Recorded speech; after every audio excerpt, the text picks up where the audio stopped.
तो जैसा कि आप लोगों को थंबनेल देख के ऑलरेडी आइडिया मिल चुका होगा कि आज की जो हमारी क्लास होने जा रही है ये किस चीज के ऊपर बेस्ड होने जा रही है। तो जी हाँ बच्चों, मैं आप लोगों के सामने लेके आ चुका हूं क्लास 12th फिजिक्स की फर्स्ट चैप्टर जो कि है electric charges and fields. Electric charges and field electrostatic unit की भी फर्स्ट चैप्टर है। इस चैप्टर में या फिर कह लें इस वीडियो के पूरे सीरीज में हम इस चैप्टर के स्टार्टिंग से लेके एंड तक, बेसिक से लेके एडवांस तक हर तरीके के टॉपिक्स को हर एक एस्पेक्ट में इन डेप्थ जाके अच्छे से कवर करेंगे। इस चैप्टर के आए हुए जितने भी प्रीवियस ईयर क्वेश्चंस हैं, वो चाहे जेई के मेंस में आए हो, चाहे जेई के एडवांस में, या फिर नीट में आए हो, हम सारे क्वेश्चंस को सॉल्व करेंगे। अगर होगा मेरे से पॉसिबल तो मैं आप लोगों के लिए क्वेश्चंस के लिए एक अलग से वीडियो बना दूंगा ताकि हम उसमें अच्छे से अच्छे लेवल के जितने भी क्वेश्चंस हैं उन सब को कवर कर सकें। इस चैप्टर में हम कवर करेंगे जो टॉपिक्स, उन टॉपिक्स मैंने पहले से यहां पे आपके सामने लिख के रखा हुआ है। वो है charges, properties of charges, Coulomb's law, उसका electric field, electric dipole, torque on a dipole, electric field lines, electric flux, Gauss law और एप्लीकेशन ऑफ गॉस लॉ। इन सब टॉपिक्स के बारे में हम अच्छे से, जैसा मैंने आपको बताया, इन डेप्थ जाके हर एक एस्पेक्ट से समझेंगे। हमारा कोई भी ऐसा पॉइंट नहीं रहेगा जो इस वीडियो के बाद या फिर इस पूरे सीरीज के बाद बाकी रह जाएगा from the chapter charges and field. तो चलिए इसी एनर्जी के साथ धमाकेदार तरीके से हम स्टार्ट करते हैं अपनी पहली लेक्चर क्लास 12th की, जो की है चार्जेस एंड फील्ड। अच्छा भाई, ये जो चैप्टर आपके सामने दिख रहा है चार्जेस एंड फील्ड, इसका जो आपने नाम सुना होगा तो आपके दिमाग में सबसे पहला सवाल क्या आया होगा? अगर थोड़े से भी आप थोड़े से भी अगर आप क्यूरियस हो गए तो आपके दिमाग में आया होगा कि यार अगर हमें कुछ समझना है तो यह समझना है कि आखिर ये चार्ज, एक मिनट रुक जाए जरा मैं इसको ठीक कर लूं। अगर इस चैप्टर में अगर आपने कभी भी ध्यान से देखा हो तो अगर आपने जब फर्स्ट टाइम इसको देखा हो, जब इसका आपने नाम सुना हो कि इसका नाम क्या है, चार्जेस एंड फील्ड, तो आपके जहन में एक बात जरूर से आई होगी, वो ये है कि भाई ये जो चार्ज है इसका मतलब क्या होता है? भाई ये जो चार्ज है इसका मतलब क्या होता है? अरे ये कहां से आया है? इससे पहले क्या हमने इसका में कहीं पढ़ा है या हमने इस बारे में कभी कोई समझा है, कोई कहानी हमने समझी है? तो मैं आपको याद दिलाता हूं, आप मुझे बताओ, क्या क्लास 10th में आपने इलेक्ट्रिसिटी नाम की एक चैप्टर नहीं पढ़ी थी? हाँ जी सर, बिल्कुल पढ़ी थी, हमें याद है, बिल्कुल सही कह रहे हो सर, हमने पढ़ी थी। चैप्टर नंबर 12 था एनसीईआरटी में। क्या इलेक्ट्रिसिटी चैप्टर में आपने चार्ज का नाम नहीं सुना था? अरे सर हाँ, बिल्कुल सही कह रहे हो सर, हमने सुना था चार्ज के बारे में। कौन से चैप्टर में? इलेक्ट्रिसिटी में। तो क्या सर आप ये कहना चाहते हो कि इलेक्ट्रिसिटी से आई है चार्ज? अरे बिल्कुल भाई, इलेक्ट्रिसिटी से ही आई है चार्ज। चार्ज को समझने के लिए हमें समझना होगा कि क्या होती है भाई इलेक्ट्रिसिटी। तो चलते हैं towards the definition of electricity, that what electricity actually is. आपके सामने स्क्रीन के ऊपर में, अरे कहां चला गया भाई, ये आपके सामने स्क्रीन के ऊपर में ये डेफिनेशन है किस चीज की, दिख रहा है आपको भाई, इलेक्ट्रिसिटी की। तो चलिए जरा इस पे हम बात करें, क्या कहती है इलेक्ट्रिसिटी। देखिए वैसे तो ये डेफिनेशन बहुत अच्छा खासा है, हम इसको समझने की कोशिश करेंगे। अगर नहीं समझ में आए तो पेशेंस रखना है यार, पेशेंस रखो, मैं आराम से आपको हर एक चीज क्लियर कर दूंगा। इस वीडियो के बाद या इस पूरे चैप्टर की वीडियो सीरीज के बाद मैं आपको गारंटी दे सकता हूं, आपको कहीं भी किसी भी पॉइंट पे, किसी भी क्वेश्चन में, किसी भी कॉन्सेप्ट पे कोई दिक्कत नहीं आ सकती। क्यों? क्योंकि मैं पढ़ा रहा हूं ना आपको, तो बेफिक्र होकर आप अच्छे से पढ़ाई करें। हाँ भाई, तो डेफिनेशन है किस चीज की? इलेक्ट्रिसिटी की। ये क्या कह रही है कि electricity is the set of phenomena. ये क्या है? फेनोमेना की सेट है। अब कौन सी फेनोमेना भाई? एसोसिएटेड विद द, मतलब क्या? ऐसी फेनोमेना जो कि बनी हुई है किस चीज से? एसोसिएटेड विद द प्रेजेंस और motion of a matter that has the property of electric charge. क्या बोला भाई इसने? इसने ये बोला कि ऐसी मैटर जिसके पास इलेक्ट्रिक चार्ज की प्रॉपर्टी हो। ध्यान से सुनेंगे भाई, ऐसी मैटर जिसके पास इलेक्ट्रिक चार्ज की प्रॉपर्टी हो, उसके प्रेजेंट होने की वजह से, और या लिखा हुआ यहां पे, और ऐसी मैटर जिसके पास किस चीज की प्रॉपर्टी हो? इलेक्ट्रिक चार्ज की। ऐसी मैटर जिसके पास इलेक्ट्रिक चार्ज की प्रॉपर्टी हो, उसके प्रेजेंट होने की वजह से या फिर उसमें हो रही मोशन होने की वजह से जो भी सेट ऑफ फेनोमेना बनेगी वो क्या है? इलेक्ट्रिसिटी। सर क्या बोला आपने? जरा फिर से बोलना। मैंने बोला एकदम सिंपल सोचो, सिंपल सुनो, ऐसी मैटर जिसकी प्रॉपर्टी, जिसके पास इलेक्ट्रिक चार्ज की प्रॉपर्टी है, उसके प्रेजेंट होने की वजह से और उसमें हो रही मोशन होने की वजह से जो भी सेट ऑफ फिनोमेना बनेगी उसको हमने क्या बोला, इलेक्ट्रिसिटी। अब बोलोगे सर क्या हमने एक क्लास में पढ़ा था? बिल्कुल पढ़ा था। आपने क्या पढ़ा था? इलेक्ट्रॉन, इलेक्ट्रॉन की मोशन से, इलेक्ट्रॉन की मोशन से क्या बनता है भाई? तो सर ये बनता है करंट इलेक्ट्रिसिटी। क्या आपने ये चीज पढ़ा था कि नहीं पढ़ा था भाई? अरे पढ़ा था कि नहीं पढ़ा था? सर बिल्कुल पढ़ा था। तो इलेक्ट्रॉन है क्या? चार्ज पार्टिकल ही तो है। इलेक्ट्रॉन क्या है? Charge particle. इसमें मोशन हुआ, क्या बन गया? Current electricity. तो इलेक्ट्रिसिटी बना ना, कैसे बना? चार्ज के मोशन में आने की वजह से। तो यही तो मैं कह रहा हूं कि इलेक्ट्रिसिटी वो सेट ऑफ फिनोमेना है जो कि बनी होती है उस मैटर के प्रेजेंट या फिर उसमें हो रही मोशन होने की वजह से, उस मैटर के प्रेजेंट होने की वजह से या फिर उसमें हो रही मोशन होने की वजह से, वो मैटर जिसकी प्रॉपर्टी क्या है? इलेक्ट्रिक चार्ज है। वो मैटर जिसके पास इलेक्ट्रिक चार्ज की प्रॉपर्टी है, उसके प्रेजेंट होने की वजह से और उसमें हो रही मोशन होने की वजह से जो भी सेट ऑफ फिनोमेना बन रही है उसको हमने क्या बोला? इलेक्ट्रिसिटी। आप बोलोगे सर चलो एक चीज आपने बता दिया कि मोशन जब होती है चार्ज की तो जो बनती है इलेक्ट्रिसिटी उसको हम बोलते हैं क्या चीज? Current electricity. तो क्या कोई सर ऐसा एग्जांपल है जहां पे आप ये बोलो कि सिर्फ चार्ज के प्रेजेंट होने की वजह से बन जाती है इलेक्ट्रिसिटी? अरे बिल्कुल। आप जो अपने बालों में पेन को रब करते हो और इसको लेके जाते हो पीसेस ऑफ पेपर के पास, तो ये पेन पीसेस ऑफ पेपर को अट्रैक्ट करती है। तो क्या इस पेन में जो आपके बालों में रब करने से चार्ज आया, तो क्या वो चार्ज इस पीसेस ऑफ पेपर के पास जा रही है? नहीं, वो तो अपनी जगह पे है ना। तो चार्ज किस में है? रेस्ट में। मतलब सिर्फ चार्ज के प्रेजेंट होने की वजह से क्या बन रही है? कहानी बन रही है। वो कहानी को हम क्या बोलते हैं? इलेक्ट्रिसिटी। अब हमें पता है जहां पे चार्ज मोशन करती है उसको हम बोलते हैं करंट इलेक्ट्रिसिटी, और जहां पे चार्ज सिर्फ और सिर्फ प्रेजेंट होती है उसको हम बोलते हैं स्टैटिक इलेक्ट्रिसिटी। अभी हम अगले स्लाइड में उसी बात करेंगे। यहां पे बस हमें यह समझना है कि आखिर क्या होती है इलेक्ट्रिसिटी। तो बोला हमने सिंपल, ऐसी मैटर जिसके पास इलेक्ट्रिक चार्ज की प्रॉपर्टी हो, उसके प्रेजेंट होने की वजह से या उसमें हो रही मोशन होने की वजह से जो भी सेट ऑफ फिनोमेना बने उसको हमने क्या नाम दे दिया? इलेक्ट्रिसिटी का नाम दे दिया। अच्छा भाई, अब कहते हैं इलेक्ट्रिसिटी के दो टाइप्स होते हैं। क्या होते हैं भाई? सर दो टाइप्स होते हैं। पहला है स्टैटिक इलेक्ट्रिसिटी, पहला है स्टैटिक इलेक्ट्रिसिटी जिसमें सिर्फ चार्ज प्रेजेंट हो, जिसमें सिर्फ चार्ज प्रेजेंट हो। दूसरा है करंट इलेक्ट्रिसिटी जिसमें चार्ज मोशन कर रहा हो।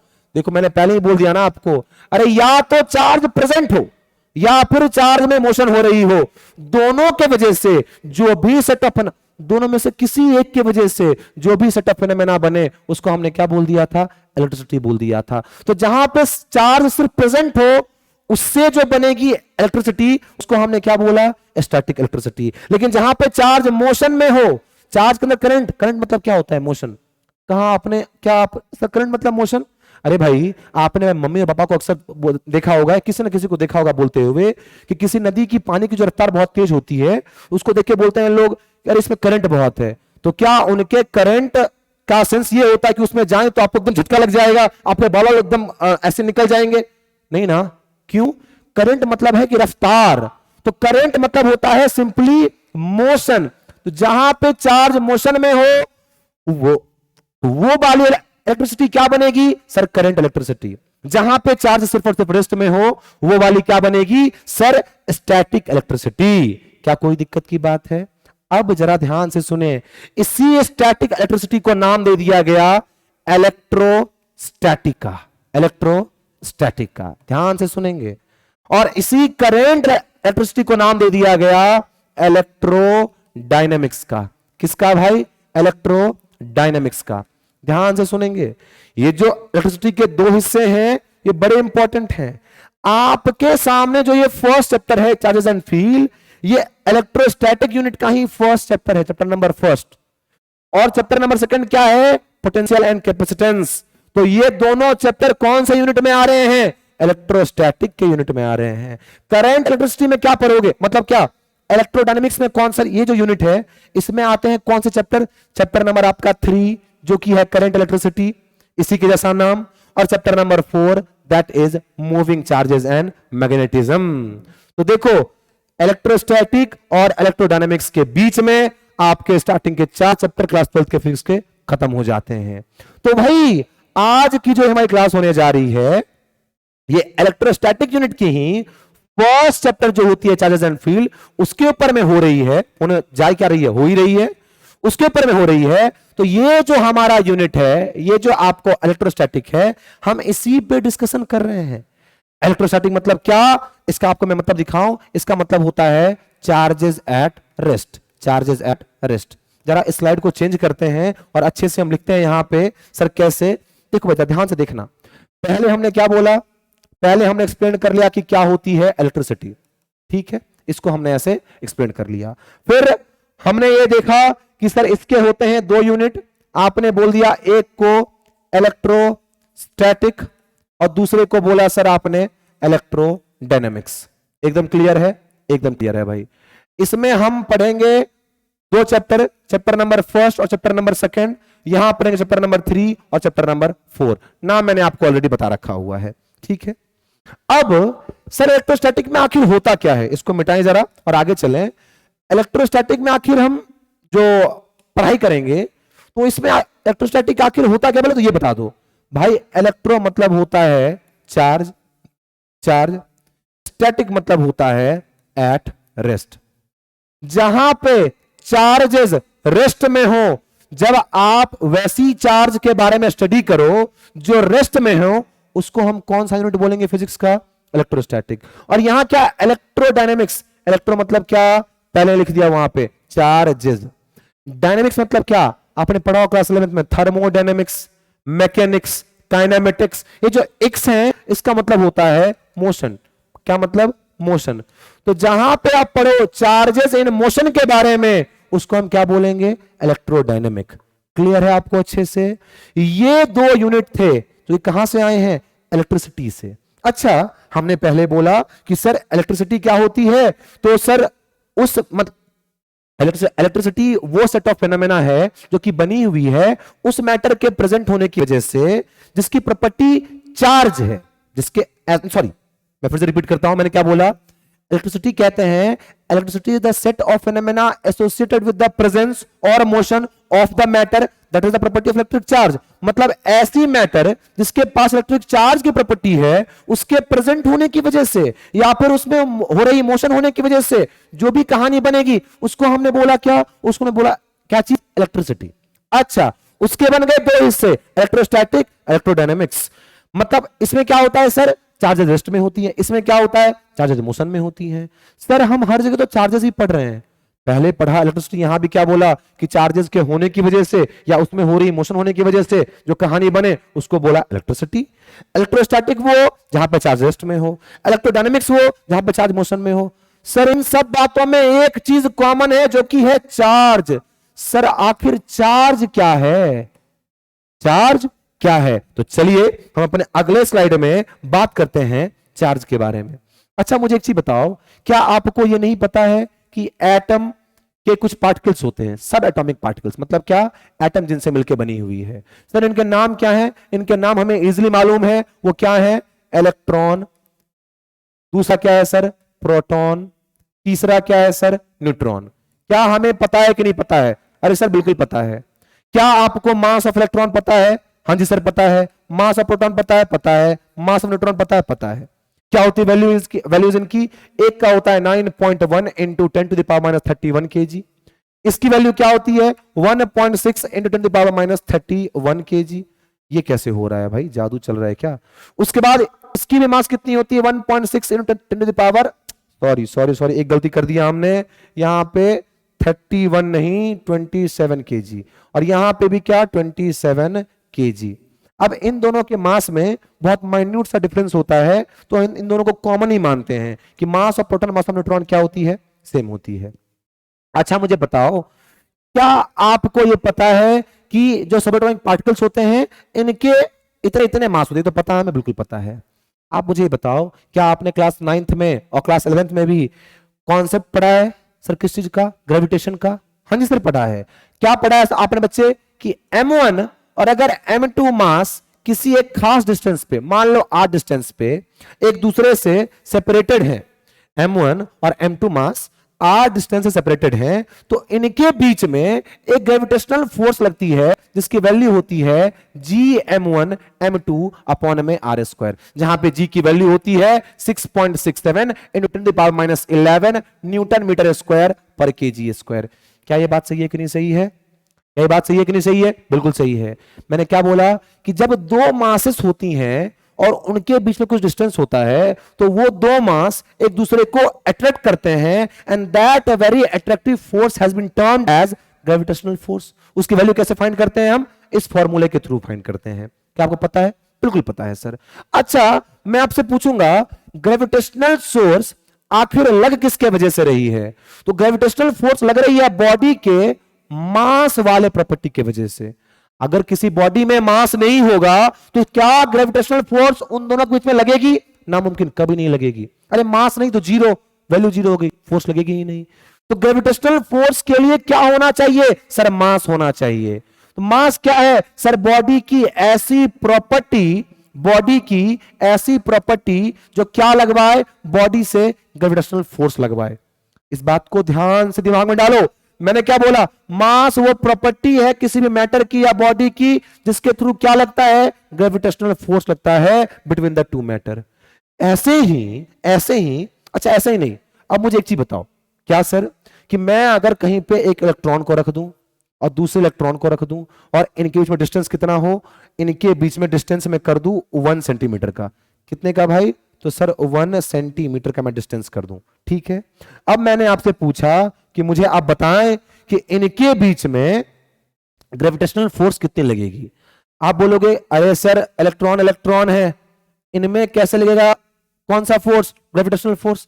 नहीं, ग्रेविटेशनल फोर्स का क्या आपको कॉन्सेप्ट पता है? हाँ जी सर, वो कॉन्सेप्ट लगाओ ना आप, वो गलत थोड़ी हो जाएगा। लगाते हैं भाई, लगा के देखते हैं क्या हो रहा है।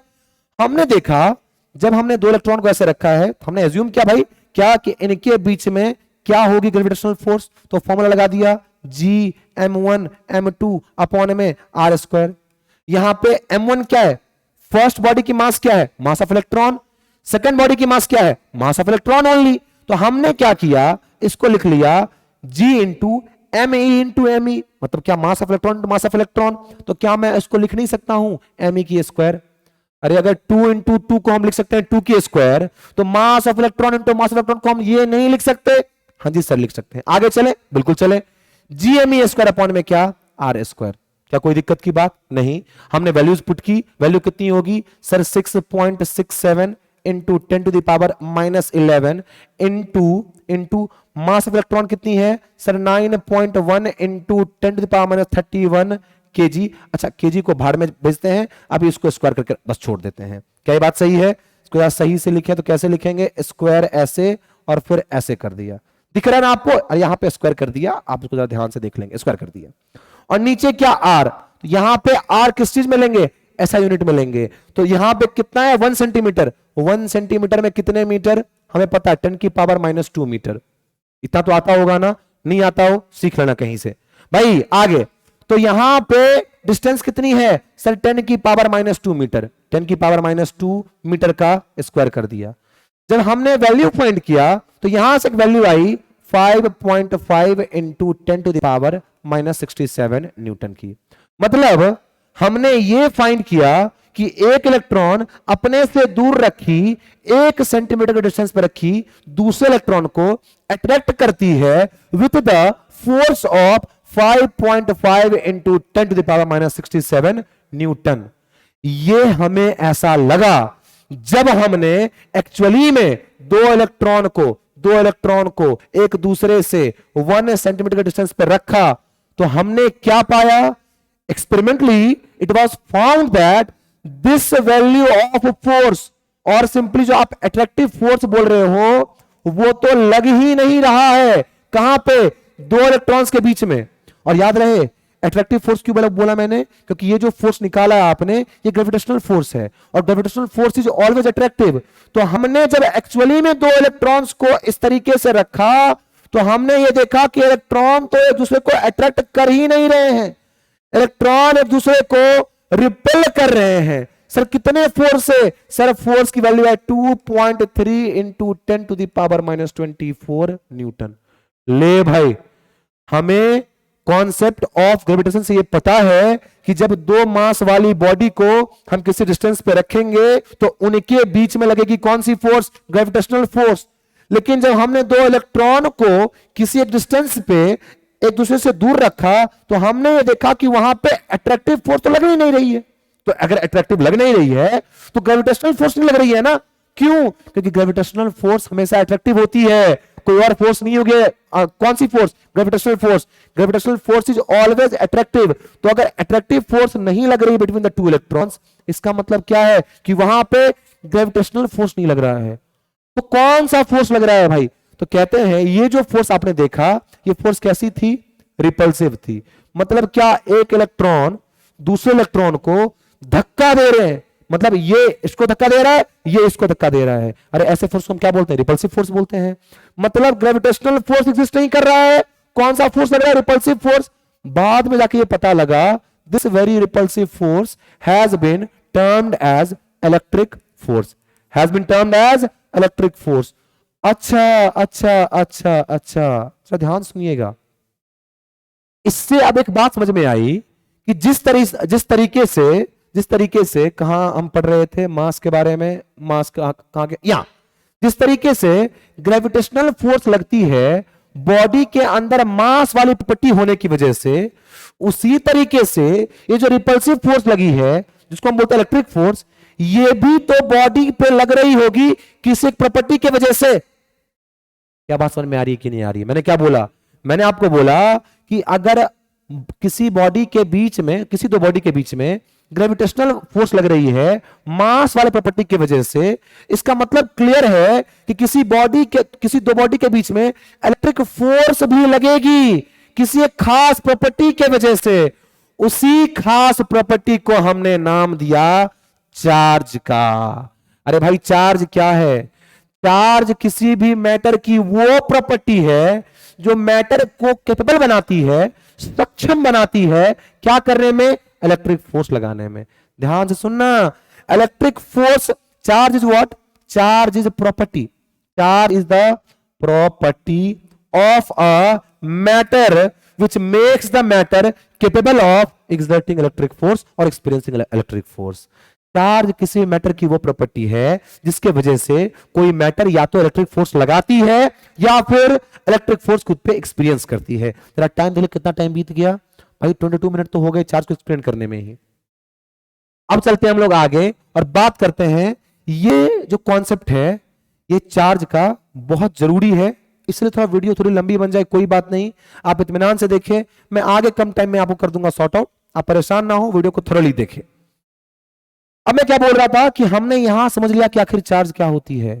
Charge is the property of matter that makes the matter capable of either exerting और एक्सपीरियंसिंग इलेक्ट्रिक फोर्सेस। क्या हमने चार्ज समझ नहीं लिया आसानी के साथ?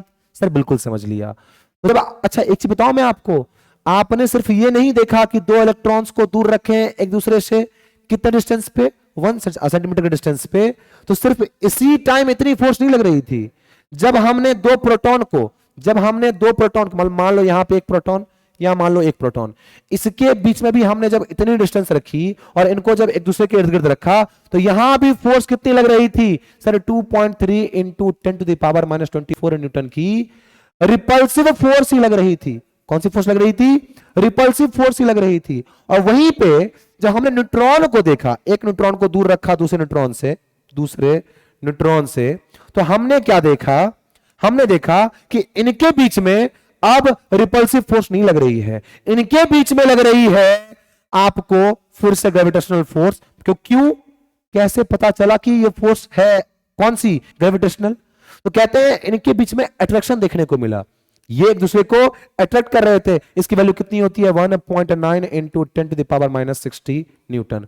मतलब एक न्यूट्रॉन अपने से 1 सेंटीमीटर के डिस्टेंस पर रखे हुए दूसरे न्यूट्रॉन को अट्रैक्ट करता है with the value of force 1.9 into 10⁻60 Newton.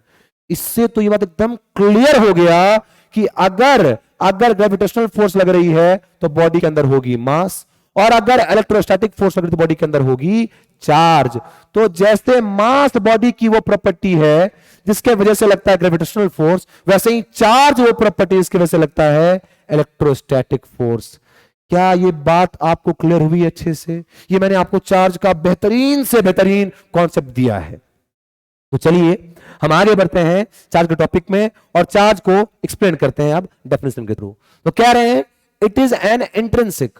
अब इंट्रिंसिक क्या होता है भाई? इंट्रिंसिक मतलब होता है बेसिक। क्या मतलब होता है भाई? Basic. Charge is an basic property या फिर intrinsic property of elementary particles of matter. Matter के अंदर भी उसकी जो एलिमेंट्री पार्टिकल्स हैं उसके अंदर की प्रॉपर्टी है क्या? Charge. Charge the intrinsic property of elementary particles of matter that makes the matter capable of exerting or experiencing electric forces। Electric force लगाने के लिए या खुद पे एक्सपीरियंस करने के लिए मैटर को कौन सी प्रॉपर्टी चाहिए भाई? सर चार्ज की प्रॉपर्टी चाहिए।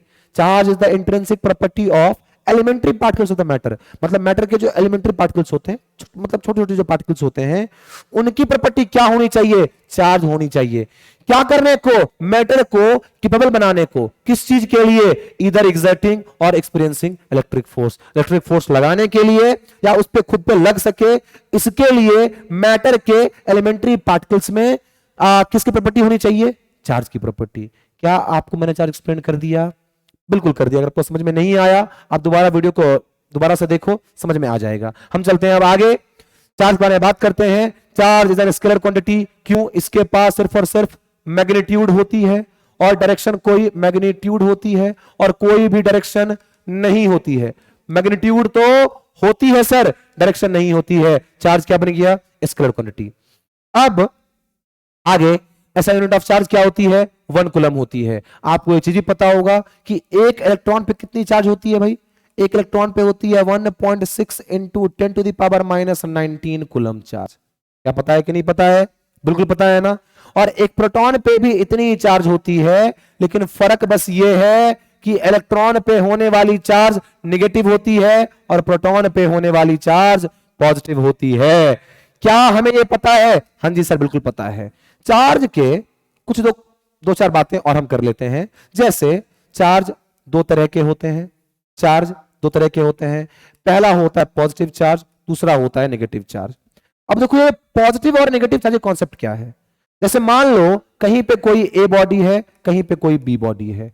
अगर बताऊं मैं आपको एक और खास बात, जहां कहीं भी चार्ज की बात हो ना, एक मिनट रुक जाओ, मैं जरा चीजों को ठीक कर लूं। इसको मैं इरेज कर देता हूं और इसको मैं कर देता हूं जादू के साथ। ये इसको मैंने कर दिया छोटा।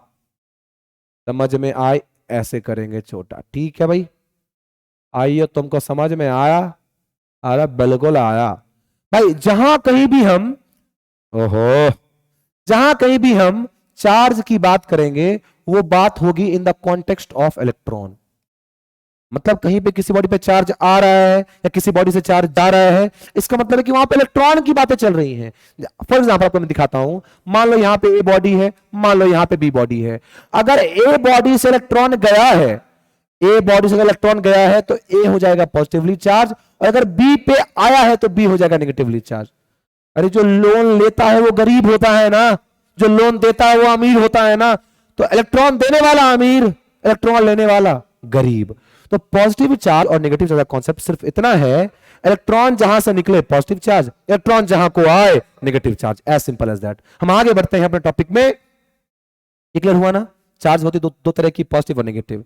अब बात हम करें और आगे, ये कुछ प्रॉपर्टीज जो आप याद रखेंगे, आपको पता भी होगा। लाइक और similar charges, like charges repel each other. Like charges क्या करते हैं भाई? Repel each other.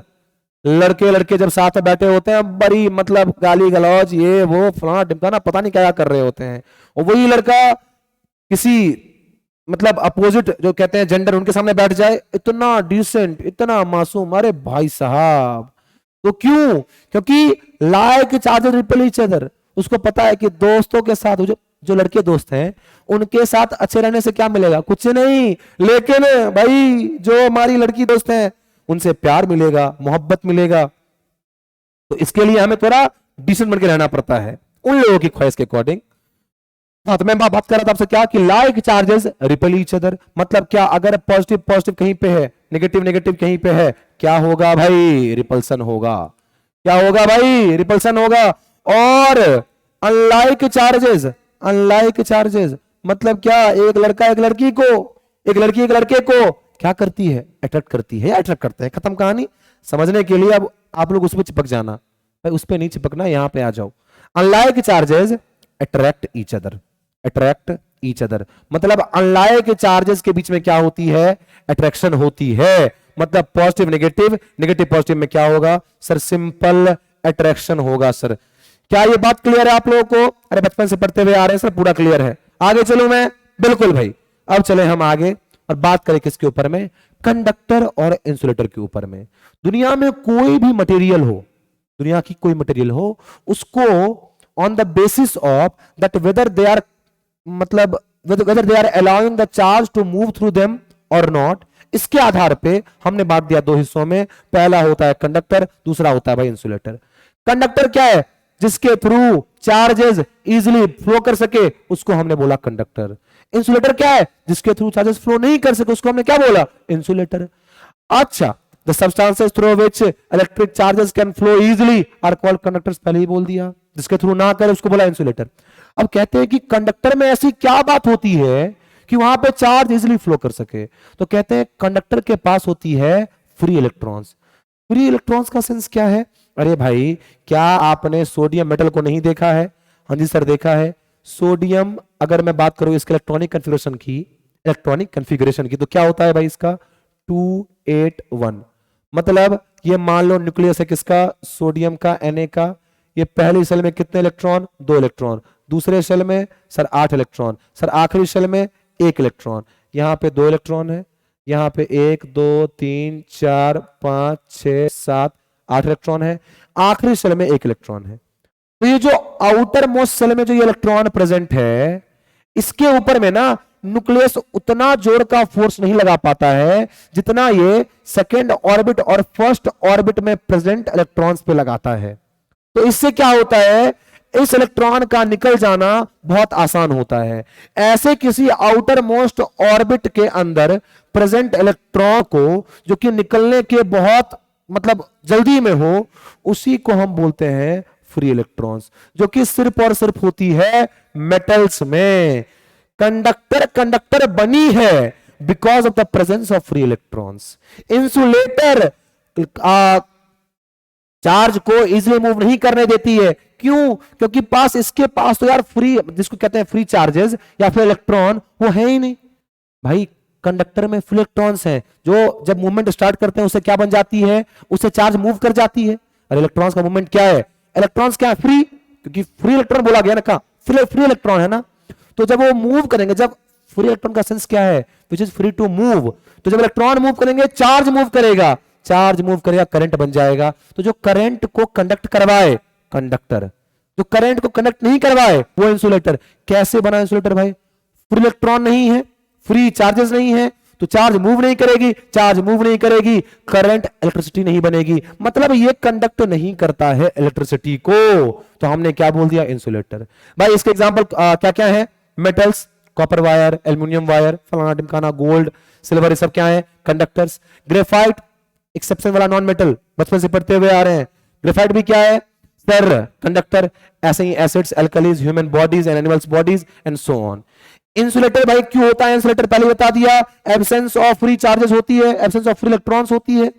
और मोस्ट ऑफ द, इनके examples, most of the non metals like glass, diamond, plastic, nylon, mica and so on, ये सब क्या है, ये सब के सब है इंसुलेटर्स। हम आगे चलते हैं अपने नेक्स्ट टॉपिक की तरफ, जो कि है methods of charging.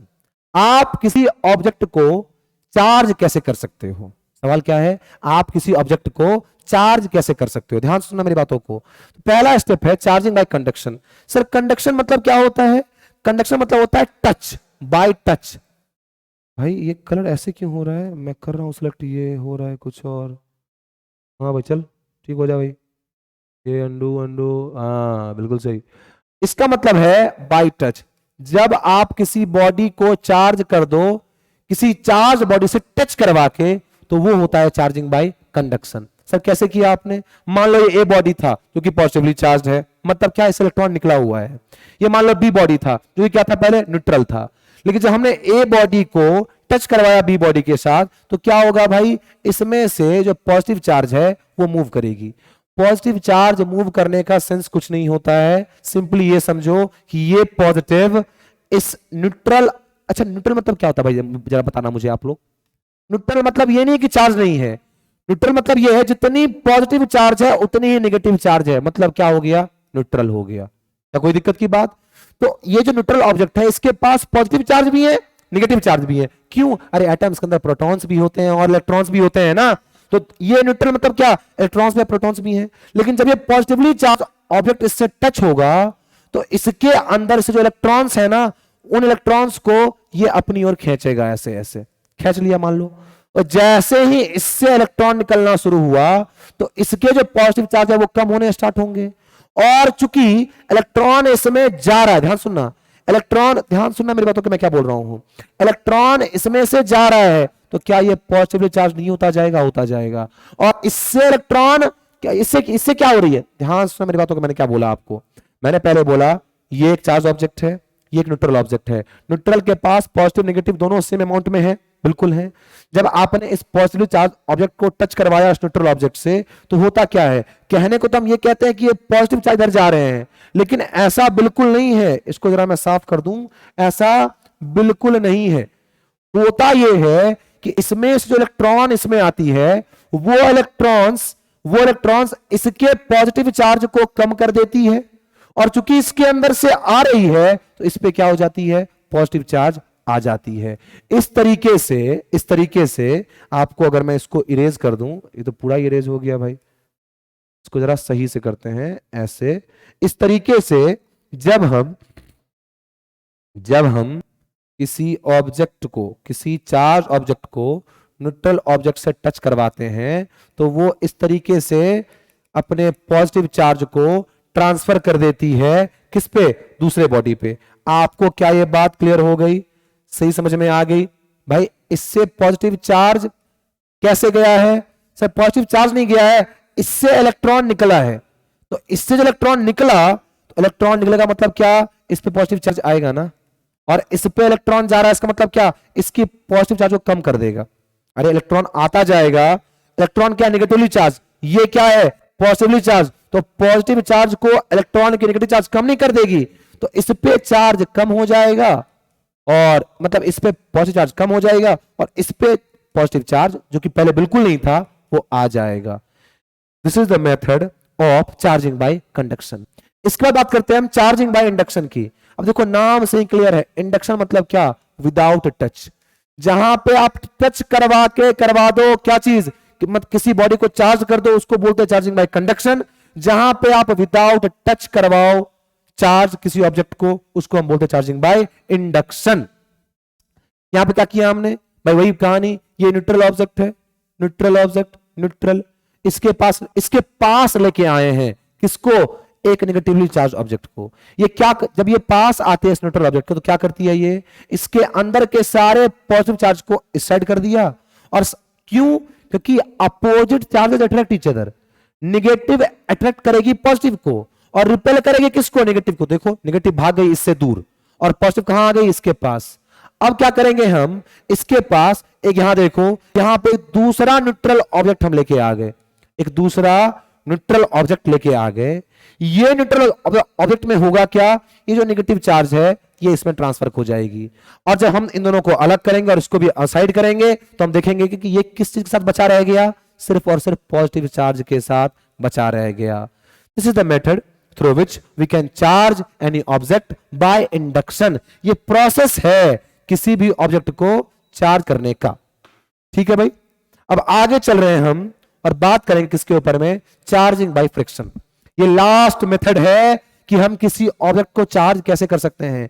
Charging by friction कैसे पॉसिबल है सर?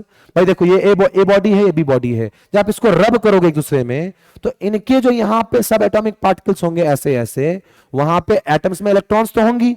वो इलेक्ट्रॉन्स जब आप इनको रब करोगे, हो सकता है शायद ए बॉडी से बी बॉडी में इलेक्ट्रॉन चली जाए, और जैसे ही ए बॉडी से बी बॉडी में इलेक्ट्रॉन जाएगी तो जिससे इलेक्ट्रॉन जा रही है वो क्या बन जाएगा सर, पॉजिटिवली चार्ज। जिसमें इलेक्ट्रॉन जा रही है वो क्या बन जाएगा, negatively charge. This is the method of charging by friction. अच्छा, एक चीज याद रखना, जब भी कभी चार्ज कहीं पे ट्रांसफर होती है तो उसके साथ ट्रांसफर होता है मास भी। Whether there is the involvement of charge, there is the involvement of mass. क्यों सर, अरे इलेक्ट्रॉन जा रही है तो इलेक्ट्रॉन के पास क्या कोई मास नहीं है क्या, अरे बिल्कुल है ना, मास है इलेक्ट्रॉन के पास, अरे छोटा ही सही लेकिन मास तो है। तो जब इससे इलेक्ट्रॉन गई है तो चार्ज कोई चीज होगा कैसे, जब इलेक्ट्रॉन कहीं से कहीं जाएगा। और इलेक्ट्रॉन के जाने का सेंस है कि मास ऑफ इलेक्ट्रॉन कहीं से कहीं जा रही है। इसमें आप एक पॉइंट लिख लो कि whether there is a transfer of charge, whether there is a transfer of charge, there is transfer of mass, there is transfer of mass, transfer of mass. या फिर इसको ऐसे लिखो, अच्छे डेफिनेशन में लिख लें आप लोग मेरी बातों को सुन के, the transfer of charge is always accompanied by the transfer of mass. Whether there is the transfer of charge, there would be a transfer of mass. मतलब जहां कहीं भी चार्ज के ट्रांसफर आप देख रहे हो वहां पे मास भी चेंज कर रहा है। जैसे यहां पर इलेक्ट्रॉन यहां पे अगर आई है तो इस ऑब्जेक्ट की मास बढ़ जाएगी और इसकी मास डिक्रीज कर जाएगी। क्या कोई दिक्कत की बात? क्या आपने समझ लिया कि किस तरीके से किसी ऑब्जेक्ट को हम चार्ज कर सकते हैं? सर बिल्कुल समझ लिया। अब आगे चलते हैं, बात करते हैं किसके ऊपर में, प्रॉपर्टीज ऑफ चार्ज के ऊपर में। ये हमारा लास्ट टॉपिक होने जा रहा है आज के इस लेक्चर की। कौन सी प्रॉपर्टी ऑफ चार्ज? ये नहीं, ये अभी तो 3-4 टॉपिक और हैं, मतलब 3-4 प्रॉपर्टीज और हैं, उनको पढ़ने के बाद हमारा ये लेक्चर खत्म हो जाएगा। तो प्रॉपर्टी ऑफ चार्ज के अंदर पहली प्रॉपर्टी एडिटिविटी ऑफ चार्ज। क्या कहता है ये? It states that the total charge of A system is the algebraic sum of all the individual charges present inside the system. मतलब क्या? अरे मान लो किसी एक सिस्टम में 5 कूलम चार्ज है, 6 कूलम चार्ज है और 8 कूलम चार्ज है। क्या बोला मैंने? 5 कूलम चार्ज है, 6 कूलम चार्ज है और 8 कूलम चार्ज है किसी एक सिस्टम में। मान लो एक सिस्टम में, तो इस सिस्टम का नेट चार्ज जो होगा, जो क्यू टोटल होगा, वो क्या होगा? इन सब चार्जेस का एल्जेब्रिक सम। मतलब 5 कूलम प्लस 6 कूलम कितने हो गए? 11 coulomb, 11 coulomb plus 8 coulomb 19 coulomb. खत्म कहानी। अच्छा, एल्जेब्रिक सम क्यों बोला? क्योंकि हो सकता है कभी क्या हो, कभी ये कहानी हो कि सर 8 कूलम माइनस 7 कूलम और माइनस 5 कूलम और साथ में आ जाए प्लस 2 कूलम। तो भाई देखो जरा, 8 और 2 कितने हो गए? 10 कूलम, और 10 कूलम माइनस 7 5 12 कूलम, ये माइनस 2 कूलम आया। मतलब इस पे ओवरऑल क्यू टोटल कितना है सर? माइनस 2 है ना, माइनस 2 कूलम। एल्जेब्रिक सम इसीलिए कि चार्जेस की जो साइन है उन्हीं के साथ उनको ऐड करो, उन्हीं के साथ उनका सम। बात समझ में आई कि नहीं आई? इसलिए यहां पर लिखा हुआ है कि if a system contains Q1 Q2 Q3 कहां तक? Qn चार्जेस तक, then the total the net charge will be what? Q net equal to Q1 plus Q2 plus Q3 कहां तक? Qn तक। सारे चार्जेस का हम एल्जेब्रिक सम कर देंगे। एल्जेब्रिक मतलब क्या? जो प्लस में है प्लस में, जो माइनस में है माइनस में। आपने ये चीज समझ लिया, मैं उम्मीद करता हूं आपसे। अब आगे बात करेंगे हम किस पे ऊपर में? कंजर्वेशन ऑफ चार्ज के ऊपर में। क्या होती है कंजर्वेशन ऑफ चार्ज? बहुत छोटी सी टॉपिक है। Conservation of charge means that the electric charge neither be created not be destroyed. बचपन से पढ़ते हुए आ रहे हैं, conservation of momentum, conservation of mass, फलाना ढिमकाना, ये वो। तो कह रहे हैं electric charge neither be created not be destroyed. आप ना चार्ज बना सकते हो ना डिस्ट्रॉय कर सकते हो। That could only be, they can only be transferred from body to another body, one body to another body. हम आप उसको बस ट्रांसफर कर सकते हो। ये तो नॉर्मल डेफिनेशन है, ये हमें समझ में आ गया। दूसरा क्या है? The total charge of an isolated system remains constant. ये बहुत जरूरी है। ये क्या है? बहुत जरूरी। क्या बोला गया? कि the total charge of an isolated system remains conserve. ध्यान सुनना मेरी बातों को। The total charge of an isolated system मतलब क्या? अकेले रखा हुआ सिस्टम का जो टोटल चार्ज होता है वो हमेशा कांस्टेंट होता है, चाहे आप उसको कुछ भी कर लें। मतलब क्या हुआ इसका?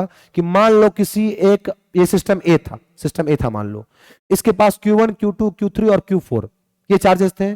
तो इसका जो Q नेट होगा, इसका जो Q नेट होगा, वो चाहे आप इसको तोड़ो फोड़ो कुछ भी करो, हिलाओ डुलाओ कुछ भी करो, जो इसका Q नेट होगा यहां पे वही Q नेट होगा बाद में भी।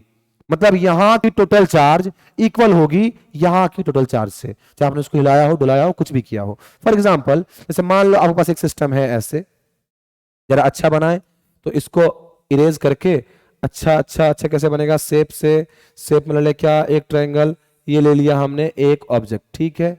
इसमें हमने डाल दिया बहुत सारे चार्ज को, कैसे सर, कलर चेंज कर लें। इसमें हमने डाल दिया मान लो कि 2 कूलम, फिर डाल दिया 5 कूलम, फिर डाल दिया हमने 7 कूलम, फिर डाल दिया हमने -9 कूलम।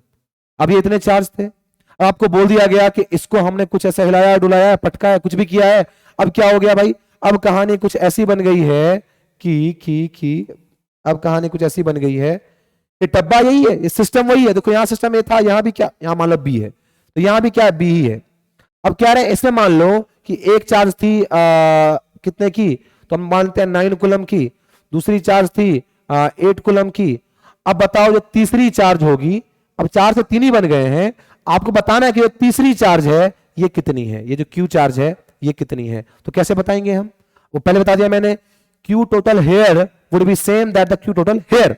हमने क्या किया, 2 coulomb plus 5 coulomb plus 7 coulomb -9 coulomb should be equal to 9 coulomb plus 8 coulomb plus Q, क्योंकि पता नहीं है ना कितना है। चेक करते हैं इसको भाई, ये क्या हो जाएगा, 5 2 7, 5 and 5 2 7, 7 7 14, 14 -9 कितना हो गया, 5 कूलम चार्ज इधर, इधर कितना 9 8 17 कूलम प्लस क्यू। अरे 9 8 17 होगा ना, बिल्कुल 17 coulomb plus Q, Q equal to 8। तो यहां से अगर हम क्यू फाइंड करें तो क्यू इक्वल टू निकलेगा भाई, ये इक्वल टू है 5 कूलम, इधर से आया 5 कूलम, कैसे, 5 2 7, 7 7 14, 14 -9 5 कूलम, 14 -5 है ना, हाँ 14 -9 5 coulomb equal to 9 8 17 coulomb plus Q. तो क्यू इक्वल टू क्या, इसको इधर भेजा 5 कूलम -17 कूलम, ये कितना आ गया sir, 12 coulomb, -12 coulomb, isn't it. आप इस क्यू की वैल्यू को डाल के देख लो, वही वैल्यू आएगी जो यहां पे चार्ज की वैल्यू आ रही थी। देखते हैं भाई डाल के, क्यू की वैल्यू कितनी हो गई सर, क्यू की वैल्यू हो गई आपके सामने में, इसको जरा इरेज कर दो, क्यू की वैल्यू हो गई सर -12 कूलम। जरा यहां वैल्यू चेक कर ले, 5 2 7, 7 7 14, 14 -9 कितनी आ गई सर, 14 -9 आ गया आपको sir 5 coulomb, 5 coulomb, 5 coulomb, 14 -9 5 coulomb. यहां चेक करो, -12 और 9 8 कितने हो गए, 9 8 हो गए 17, 17 -12 कूलम, वैल्यू कितनी आ गई 5 कूलम। सही है कि नहीं सही है, यही तो बोलता है कौन, कंजर्वेशन ऑफ चार्ज की सेकंड पॉइंट। क्या ये बात क्लियर। अब हम जा रहे हैं एकदम एकदम एकदम आखिरी पॉइंट पे, जो कि है quantization of charge. What do you mean by quantization, पहली वर्ड तो ये है, क्वांटाइजेशन वर्ड मतलब क्या होता है। तो कहते हैं क्वांटाइजेशन वर्ड का मतलब है something which is in a fixed quantity या फिर fixed amount. Fixed amount, quantity मतलब क्या है, फिक्स्ड अमाउंट में होना इज क्वांटाइजेशन।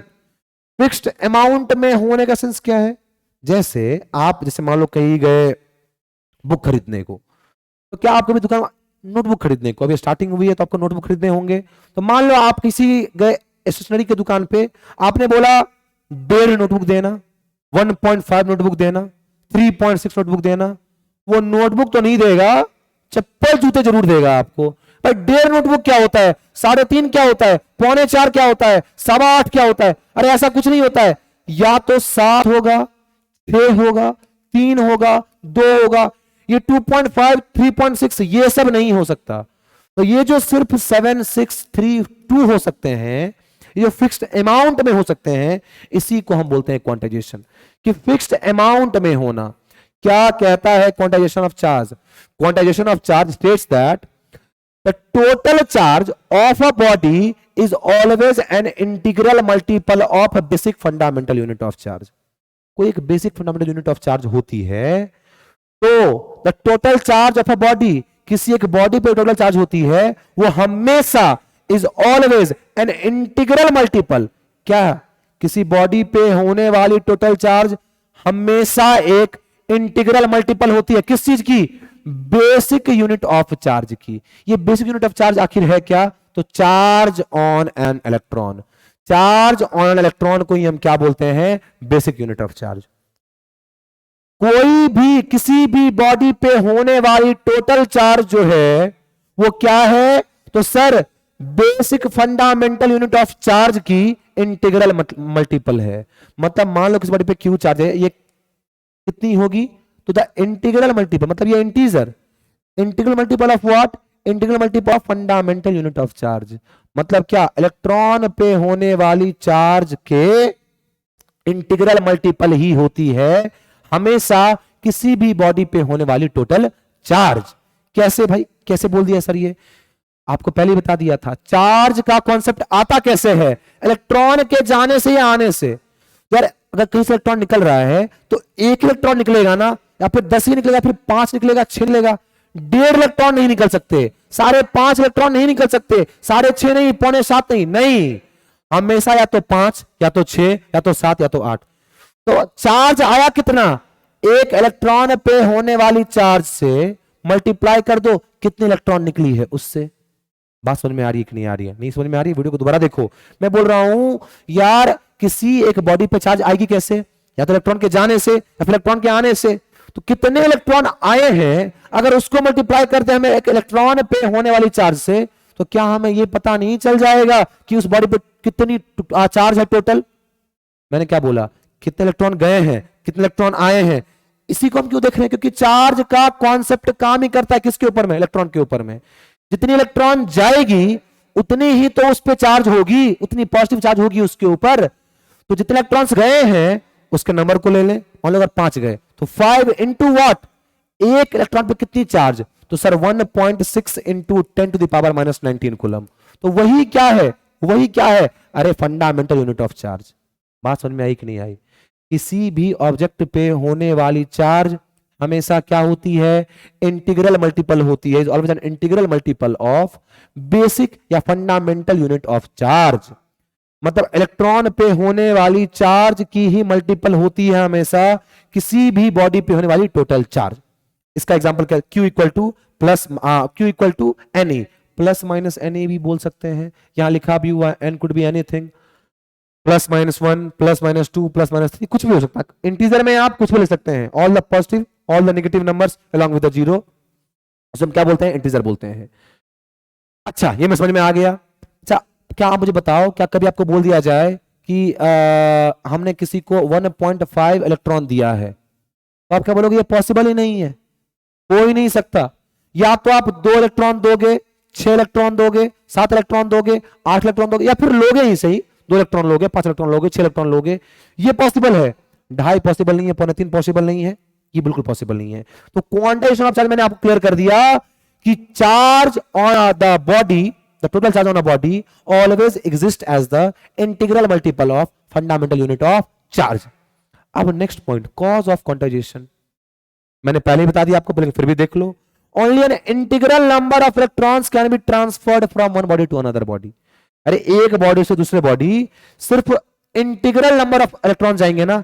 अरे तो 5 इलेक्ट्रॉन जाएंगे, अरे 5 इलेक्ट्रॉन आएंगे। तो 5 इलेक्ट्रॉन गए हैं तो कितनी चार्ज आई इस पे पॉजिटिव? जैसे मान लो ए बॉडी है यार, आगे चलते हैं हम, आगे चले, एक मिनट रुको, आगे चले। मान लो कहीं पे ए बॉडी है, इससे 5 इलेक्ट्रॉन निकली है, तो इस पे पॉजिटिव चार्ज आई। कितनी पॉजिटिव चार्ज आई? तो Q equal to sir 5 into एक इलेक्ट्रॉन पे होने वाली चार्ज। वही तो बोला है क्वांटाइजेशन ऑफ चार्ज ने, जितनी इलेक्ट्रॉन निकलेगी उसको मल्टीप्लाई कर दो एक इलेक्ट्रॉन पे होने वाली चार्ज से। क्लियर है? अच्छे से क्लियर है? एकदम क्लियर होगा आप लोगों को। तो चलते हैं हम लोग क्वेश्चंस के ऊपर में। पहला क्वेश्चन है, how many electrons will constitute 1 coulomb of charge. ये एक बहुत सही ये भी क्वेश्चन है कि बताया जाए एक इलेक्ट्रॉन पे होने वाली चार्ज और 1 कूलम चार्ज में बड़ी चार्ज कौन सी है। एक इलेक्ट्रॉन पे होने वाली चार्ज और 1 कूलम चार्ज में बड़ी चार्ज कौन सी है। एक इलेक्ट्रॉन पे होने वाली चार्ज और एक इलेक्ट्रॉन पे होने वाली चार्ज और 1 कूलम चार्ज में बड़ी चार्ज कौन सी है, ये या फिर ये। आपको पता होना चाहिए एक इलेक्ट्रॉन में चार्ज कितनी होती है, 1.6 इंटू 10⁻⁻19 कूलम। ये कितना है? 1 कूलम। तो भाई ये क्या है? इससे बहुत बड़ा है, ये कूलम है। अब बोलो कैसे? अरे भाई मुझे एक चीज बताओ आप, 10⁻⁻2 और 10 की पावर -3 में कौन बड़ा? इसको पहले लिखेंगे कैसे सर? इसको लिखते हैं 1/10 की पावर 2। इसको क्या लिखेंगे? 1/10 की पावर 3। इसकी वैल्यू कितनी होती है सर? 1 में ये 100 है ना, ये क्या है? 1 में 1000, ठीक है। इसको कितने होगा? 0.01। ये क्या होगा? 0.001। इन दोनों में बड़ा कौन है सर? ऑब्वियसली यही है ना। तो जिसमें जितने कम, ध्यान से देखना, जिसमें, यहां मेरी बात को ध्यान से समझना, ये क्या है? 0.01, ये क्या है? 0.001। ये बड़ा है किससे? इससे। इसका मतलब कहीं पे अगर 1 लिखा हो 1 और कहीं पे लिखा हो 10 की पावर -2 ही, ये तो सबसे छोटी वैल्यू है ना। तो 1 क्या है? इसके सामने बहुत बड़ा है कि नहीं है? क्यों? 10 की पावर -2 का मतलब कितना होता है? 0.01। यहां पे तो 10 की पावर -19 है। 0.00000 कहां तक? तो 19th प्लेस तक। भाई तो बहुत छोटी वैल्यू हो गई। किसके सामने में? 1 कूलम के सामने। ये तो सही से 0 भी नहीं है। बात समझ में आ रही कि नहीं आ रही है? हाँ जी सर बिल्कुल आ रही है। तो कहते हैं एक इलेक्ट्रॉन, कितने इलेक्ट्रॉन मिलके, इसको जरा सॉल्व करें, कितने इलेक्ट्रॉन मिलके 1 कूलम चार्ज बनाएंगे? आप स्क्रीनशॉट ले सकते हैं, जाके पीछे ले लें और अच्छे से सॉल्व करें। यहां पे सवाल है how many electrons will constitute 1 coulomb of charge. आप तो एक बात ये याद रखें कि 1 कूलम चार्ज बहुत बड़ा है 1 इलेक्ट्रॉन पे होने वाली चार्ज से। पहली बात ये। सवाल पे आते हैं अब, how many electrons will constitute 1 coulomb of charge. तो कहते हैं 1 इलेक्ट्रॉन में कितने चार्ज होते हैं भाई? ये पता है हमें सर, 1.6 × 10 की पावर -19 कूलम। एकदम इजी। हाँ भाई एकदम क्लियर। टाइम कितना हो गया भाई? ओहो 1 घंटा लग गया। चलिए कोई बात नहीं, सॉल्व कर लेते उससे पहले। ये इतने चार्ज होते हैं 1 इलेक्ट्रॉन में, इतने चार्ज। तो क्या मैं इसको ऐसे लिख सकता हूं कि 1.6 × 10 to the power -19 coulomb charge होती है 1 इलेक्ट्रॉन पे? अरे बिल्कुल सर लिख सकते हैं। अब मैं, अच्छा इसको समझने से पहले आप एक चीज ये समझो, मान लो कि 5 पेन आपको मिल रहे हैं कितने रुपए में? 25 रुपए में। तो 1 पेन कितने में मिलेगा सर? 5 रुपए में। क्या किया? 5 को डिवाइड कर दिया किससे? 25 से। मैं बोल रहा हूं कि मान लो आपके पास आपको, आपने 6 आइटम लिए हैं, आपके पास 6 आइटम आपने लिए, खरीदे कहीं से 36 रुपीज में। कितने में? 36 रुपीज में। 1 आइटम कितने में आएगा? 1 आइटम आएगा सर, डिवाइड कर दो 36/6। वैल्यू कितनी आ गई? 6, मतलब 6 रुपए में। एकदम क्लियर है। मैं पूछूंगा अगर x आइटम्स आई है आपके पास रुपीज y में, तो 1 आइटम कितने में आएगी? आपने क्या करना है? सिर्फ डिवाइड कर देना है y को किससे? x से। इसको डिवाइड कर दो। ऐसे ही आप ये मत, आपने यहां पे क्या ये देखा? यहां पे क्या वैल्यू है? क्या आपने यहां पे ये देखा? ध्यान से, मैं कैमरे में नहीं देख रहा था, मैं स्क्रीन पे देख रहा था, अभी देखता हूं कैमरे में। ठीक है आ जाओ। मैंने ये आपसे बोला कि आपने क्या यहां पे ये देखा कि x कौन सी वैल्यू हो सकती है? बिल्कुल नहीं। आपने क्या देखा कि अगर x आइटम्स हैं y रुपीज में, 1 आइटम x वाली ही 1 आइटम कितने रुपीज में, तो आपने x को सीधा डिवाइड के लिए उधर भेज दिया। क्या ये बात क्लियर? ऐसे ही अगर इतने चार्ज, इतने कूलम चार्ज 1 इलेक्ट्रॉन में है, तो 1 कूलम चार्ज कितने में? इसको नीचे भेज दो सिंपली। तो क्या कर दिया? 1 में 1.6 × 10 टू द पावर -19। क्लियर है? कूलम तो यहीं पर रह गया, तो कूलम यहां पे नहीं जाएगा। क्लियर? एकदम क्लियर। इसको मिटा लें, ये गंदे राइटिंग में चीजों को मिटा लेते हैं। ऐसे ले लो स्क्रीनशॉट, इसको मिटा रहे हैं। अभी आगे चलते हैं, आगे करना है ना, उसको सॉल्व करते हैं उसके बाद। हाँ भाई, तो यहां पे मैं क्या देखा सर? ये वैल्यू आ गई। अच्छा मुझे बताओ, आपको तो पता है कि 1 कूलम बहुत बड़ी चार्ज हो, 1 कूलम जो है ये बहुत बड़ी चार्ज है किसके सामने में? 1 इलेक्ट्रॉन पर होने वाले चार्ज के सामने में। इसका मतलब है कि 1 कूलम चार्ज बहुत सारे इलेक्ट्रॉन के मिलने की वजह से बनेगा। तो 1 इलेक्ट्रॉन तो यहां पे होंगे नहीं, यहां पे होंगे बहुत सारे इलेक्ट्रॉन्स। क्या ये बात क्लियर? हाँ जी सर बिल्कुल क्लियर। अब देखो 1 कूलम में इतने इलेक्ट्रॉन्स, इसको जब हमने सॉल्व किया तो भाई वैल्यू कैसे? इसको सॉल्व करना कितना आसान है, 1/1.6 ही छोड़ दो। और अगर ये ऊपर जाएगा ना, क्यों ऊपर जाएगा? इसको जरा ऐसे मिटाया, ये ऊपर क्यों जाएगा? अरे 10 की पावर -19 को आप क्या लिखोगे? 1/10 की पावर 19 ना। तो ये ऊपर जाएगा कि नहीं जाएगा? अरे सर बिल्कुल जाएगा। समझ में आया अब? हाँ जी सर आ गया। ये आपको आपने कर 10 की पावर 19। एकदम क्लियर? एकदम क्लियर। अब ये वैल्यू होती है 0.625 × 10 टू द पावर 19 इलेक्ट्रॉन्स। जब इसको हम साइंटिफिक नोटेशन में रखेंगे, इस पॉइंट को आगे भेजेंगे, तो 1 10 कम हो जाएगा। 6.25 × 10 to the power 18 electrons are required to constitute 1 coulomb of charge. 1 coulomb charge को बनाने के लिए 6.25 इंटू 10⁻18 इलेक्ट्रॉन्स चाहिए। भाई देखो इतनी बड़ी अमाउंट ऑफ, आप इतनी बड़ी तादाद ऑफ इलेक्ट्रॉन आपको चाहिए 1 कूलम चार्ज बनाने के लिए। इतनी बड़ी चार्ज होती है 1 कूलम। ये क्वेश्चन क्लियर है? अब चलते हैं हम लोग आगे नेक्स्ट क्वेश्चन पे। Calculate the charge on an alpha particle. ये तो बहुत इजी है। अल्फा पार्टिकल पे चार्ज कितना होता है भाई? अल्फा पार्टिकल कहीं ना कहीं किसके जैसा होता है sir? Alpha particle is similar to helium का He का 2+, मतलब He से अगर 2 इलेक्ट्रॉन निकल जाए उसके बाद जो He का एटम बचता है उसके जैसा होता है अल्फा पार्टिकल। मतलब क्या? अल्फा पार्टिकल समथिंग लाइक उस न्यूक्लियस की तरह है जिसके अंदर 2 प्रोटॉन 2 न्यूट्रॉन है, मतलब मास नंबर 4, और इसकी एटॉमिक नंबर कितनी होगी? 2। मतलब नंबर ऑफ प्रोटॉन इस पे कितने हैं? 2 है ना। नंबर ऑफ प्रोटॉन मतलब क्या? Number of positive charge. तो अल्फा पार्टिकल पे कितनी चार्ज होती है? Calculate charge on alpha particle. तो अल्फा पार्टिकल के अंदर 2 प्रोटॉन 2 न्यूट्रॉन है। न्यूट्रॉन में चार्ज होती नहीं है, तो न्यूट्रॉन की वजह से चार्ज होगा नहीं। चार्ज होगा किसके वजह से? प्रोटॉन के वजह से ना। और प्रोटॉन पे, अच्छा ये मैंने क्या बोला है? क्यू ऑन अल्फा पार्टिकल्स, मतलब चार्ज ऑन अल्फा पार्टिकल कितना हो जाएगा? पर कितने पॉजिटिव चार्ज? तो सिर्फ 2 पॉजिटिव चार्ज। क्यों? क्योंकि जो बाकी 2 न्यूट्रॉन है, न्यूट्रॉन पे कोई चार्ज नहीं होता। तो charge on alpha particle is 2 times the charge on electron. अब बोलोगे सर क्यों? अरे प्रोटॉन और इलेक्ट्रॉन पे सेम चार्ज होती है ना। तो आप क्या बोलोगे? Charge on alpha particle is equal to 2 times of the charge on electron. क्यों? इलेक्ट्रॉन प्रोटॉन की चार्ज सेम, तो 2 इंटू 1.6 इंटू क्या 10⁻⁻19 coulomb, it could be written as 16 into 2 कितना होगा? 3.2 into 10⁻⁻19 coulomb is the answer. एक alpha particle पे इतने charge होते हैं। इसी के साथ हम आज के इस लेक्चर को एंड करते हैं।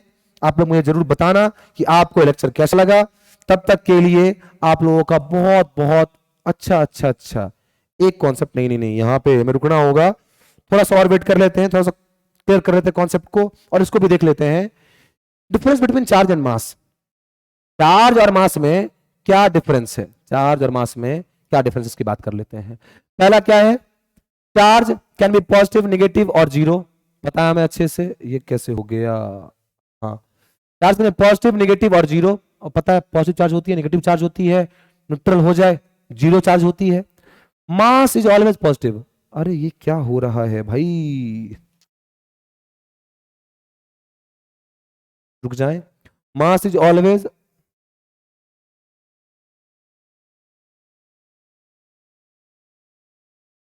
एक मिनट रुक जाओ बच्चों आप लोग। ओहो, इस पे आ जाना भाई। ठीक हो गया? हो गया भाई, चलो आ जाओ। तो यहां पे मैंने बोला कि आप देख रहे हो charge, charge can be positive भी, नेगेटिव भी, जीरो भी। Mass is always positive. आपने कभी सुना है किसी बच्चे को बोलते हुए या किसी इंसान को बोलते हो कि मेरे बच्चे का मास ना -10 kg हो गया? नहीं, मास हमेशा पॉजिटिव होती है। आगे, it is always quantized. Charge quantize होती है, पढ़ लिया था आपने कि मतलब या तो 2 इलेक्ट्रॉन, 5 इलेक्ट्रॉन, 8 इलेक्ट्रॉन, यही सब। Mass is not quantized. क्या आपने सुना है किसी इंसान का मास सिर्फ 60 kg हो सकता है? 61 ही होगा, उसका 62 ही नहीं, 61.2 भी हो सकता है, 63.4 भी हो सकता है, कुछ भी हो सकता है। तो मास इज नॉट क्वांटाइज्ड। आगे, charge on a body does not depend on its speed. किसी भी बॉडी के अंदर जो चार्ज होती है वो उसके स्पीड पे डिपेंड नहीं करती है। किसी भी बॉडी के अंदर जो चार्ज होती है वो उसके स्पीड पे डिपेंड नहीं करती है, लेकिन किसी भी बॉडी के अंदर जो मास होती है वो डिपेंड करती है स्पीड पे। ये क्या हो रहा है भाई? किसी बॉडी के अंदर जो मास होती है वो किस पे डिपेंड करती है? स्पीड पे डिपेंड करती है। इसका फॉर्मूला भी है एक, आप लिखना चाहो तो लिख लो। m equal to m0 upon में √1 - v² अपॉन में c²। अब ये फॉर्मूला क्लियरली बता रहा है कि अगर किसी बॉडी की वेलोसिटी बढ़ेगी, अगर, अच्छा इस फॉर्मूले में चीजें क्या सब हैं, ध्यान से देखना। इस फॉर्मूले में क्या क्या चीजें हैं? पहला तो है मास ऑफ द बॉडी। ये क्या है? Rest mass. ये है रेस्ट मास, मतलब बॉडी की वो मास जो तब की है जब बॉडी रेस्ट में थी। ये रेस्ट मास ये 1 माइनस v क्या है, velocity of the object, c क्या है, velocity of the light, velocity of the light. अब इसमें आप देख रहे हो कि जैसे ही बॉडी की जो वेलोसिटी है वो लाइट के बराबर होने लग जाएगी, तो ये दोनों कैंसिल होके हो जाएंगे 1, 1 माइनस 1 हो गया 0, और समथिंग अपॉन में 0 टेंड्स टू इंफिनिटी, तो बॉडी की मास इंफिनिटी टेंड करने लग जाएगी। जब बॉडी की मास इंफिनिटी टेंड करने लग जाएगी जब उस बॉडी की वेलोसिटी लाइट के वेलोसिटी के नियर अबाउट इक्वल भी हो जाए, तो क्योंकि ये कैंसिल होके 1 हो गए ना, और 1 माइनस 1 कितना 0, तो बॉडी की जो मास है इंफिनिटी टेंड करने लग जाएगी। क्यों? क्योंकि ये पूरी अमाउंट क्या नीचे 0, पूरा डिनोमिनेटर नीचे 0 हो गया, समथिंग अपॉन में 0 इज इंफिनिटी, अनडिफाइंड, तो बॉडी की मास जो होगी वो इंफिनिटी होने लग जाएगी। मतलब क्या, बॉडी की मास डिपेंड करती है किस पे, स्पीड पे। बस इतना समझना है, फॉर्मूला आप लिख लें, बस याद रखो, बस इतना याद रखो कि mass of the body depends upon the velocity of the body. अब आगे, charge is conserved, charge conserved है, मास इज नॉट कंजर्व्ड। क्यों? आपने पढ़ा केमिकल रिएक्शन में कि कुछ मास जो होती है वो एनर्जी में कन्वर्ट हो जाती है, तो मास इज नॉट कन्वर्ट। क्यों? Some mass get converted into energy and some energy are getting converted into mass. एकदम क्लियर? ठीक है। अब आगे, electrostatic force between two charges may be attractive और रिपल्सिव। पहले ही बोल दिया था, जो आपको नहीं बोला था, याद कर लो ये चीज। इलेक्ट्रोस्टैटिक फोर्स जो होती है वो क्या होती है, अट्रैक्टिव भी होती है, रिपल्सिव भी होती है। 2 इलेक्ट्रॉन को रखेंगे रिपेल होगी, 2 प्रोटॉन को रखेंगे रिपेल होगी, लेकिन वहीं पे 1 इलेक्ट्रॉन 1 प्रोटॉन रख दे, अट्रैक्शन होगा ना, होगा कि नहीं होगा? बिल्कुल होगा। अब last point, a body having charge will always carry मास।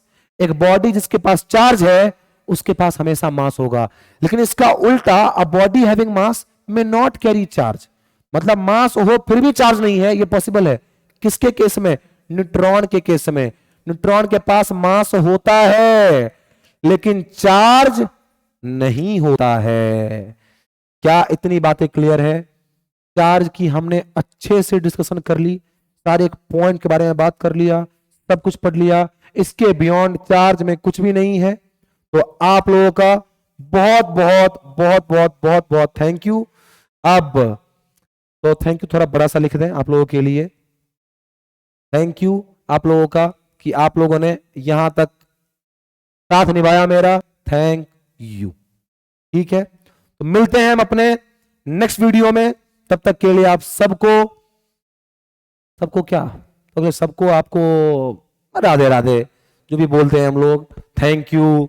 अच्छा, ये एक स्मॉल एच एक कैपिटल एच हो गया, कोई नहीं, इसको जरा मिटा लेते हैं और इसको कर ले हम स्मॉल THANK। Thank you. ठीक है, bye bye, Radhe Radhe to everybody.